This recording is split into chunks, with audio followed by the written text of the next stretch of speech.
In today's tutorial, I'm going to show you how to block someone on Twitter. So what this will do is it will block them from viewing any of your tweets, and it will also not show you any of their tweets either. So what you want to do is find an account that you want to block, and then go up here to the top right, click on these three dots, and click block, confirm, and just like that, they're blocked.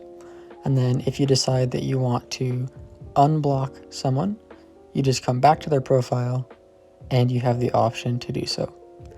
So that is how you block someone on Twitter.